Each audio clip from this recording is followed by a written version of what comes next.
We're taking a look at an unfolding drama involving the beautiful blonde ex-wife of a multimillionaire who held the now dubious distinction of being the oldest NFL cheerleader. Because tonight she stands accused of molesting a 15-year-old boy, reportedly her own son's classmate, allegedly having trysts with him in her Cadillac, serving him alcohol before trying to have sex with him. Molly Shattuck once made history by becoming the oldest NFL cheerleader for the Baltimore Ravens. I can say initially it was intimidating. I put on the uniform and I looked at my husband and I said, what have I gotten myself into? This skirt is 9 inches from the top to the bottom. But that was 2006. Today, 47-year-old Molly Shattuck is charged with raping a 15-year-old boy, reportedly a friend of her eldest son. Indicted on multiple counts of rape, sexual contact, and giving alcohol to a minor. A far cry from the woman we met 8 years ago for 2020. I am a stay-at-home mom, and so basically it's just running around with them and doing all of their activities. She led a seemingly idyllic life. 3 beautiful kids, the older multimillionaire husband, a life of luxury and philanthropy. Shattuck appeared on the ABC reality show Secret Millionaire, giving away nearly $200,000. I am not about labels. I am not about fancy designer clothes, fancy shoes. I feel incredibly grateful for the house we live in, the lifestyle that we lead, but I was rich way before I ever moved into this large house. After hanging up those pom-poms, Molly recently became a budding lifestyle mogul with exercise DVDs and a book called Vibrant Living. Do you understand the idea of what it means to be a desperate housewife? Does that resonate with you at all? I just think that women, unfortunately, in today's society, get caught up in what their kids' activities are and who their husband is, and they lose sight at who they are. I think their marriage tends to go stale maybe a little quicker. They feel trapped.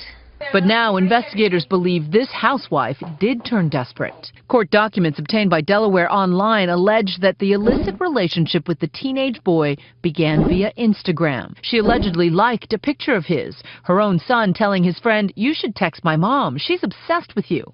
They allegedly began a relationship that included sexting and makeout sessions in the backseat of her Cadillac Escalade. But things took a turn for the even worse over Labor Day, when Shattuck reportedly rented this seaside house in Bethany Beach, Delaware. Her 3 kids, their friends, and her alleged teenage victim were all staying over, according to those affidavits. After giving the high schooler beer, she allegedly offered to have sex with him. The boy reportedly said no to intercourse, according to those affidavits, but told authorities Shattuck allegedly performed oral sex, once outside while walking the dog, and again in her bedroom while wearing pink lingerie. Think about it this way.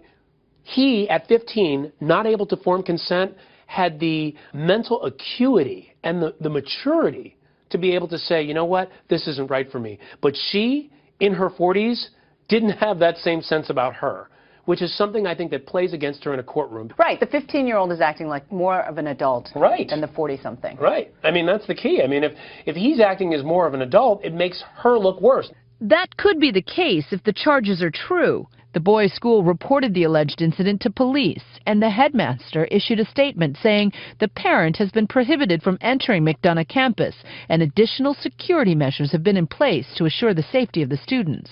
At the end of the day, she stands accused of being a sexual predator. If this was a man and an underage girl, I think you'd hear people screaming from the rooftops, this guy's got to go to jail. If you prove that they had sexual contact, he's got to go to jail. He's a pariah in the community. He's a rapist. Right. But for a woman and a boy, it's a little bit different. But here she is dancing around in skimpy outfits, very sexualized. How does that play out in a courtroom when you're facing these charges? Well, I think she and her lawyers are going to hope to kind of cast this as, hey, this was a big misunderstanding. She's somebody who's very attractive, and maybe there was some sort of consensual relationship here. Consent doesn't matter in a case like this. Right. If they had the contact, she's guilty. And it doesn't matter whether he consented or not. Not at all. Back in 2006, I asked her about the impact of being so openly racy. Is there a downside to moms being sexier, do you think?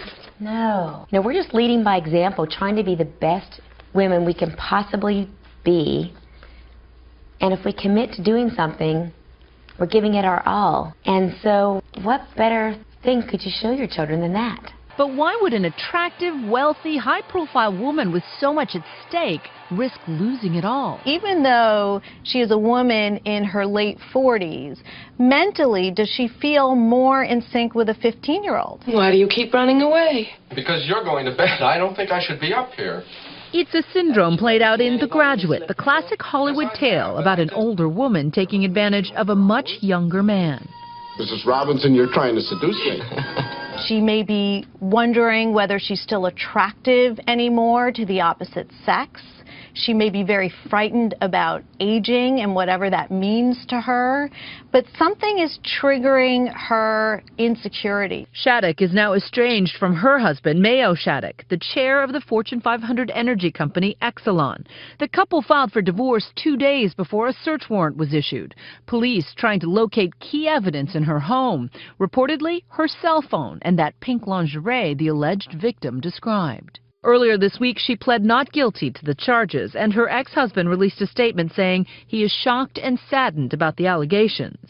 If convicted, this former cheerleader could face up to 50 years in prison. And for the seemingly devoted mother, custody of her 3 kids is on the line.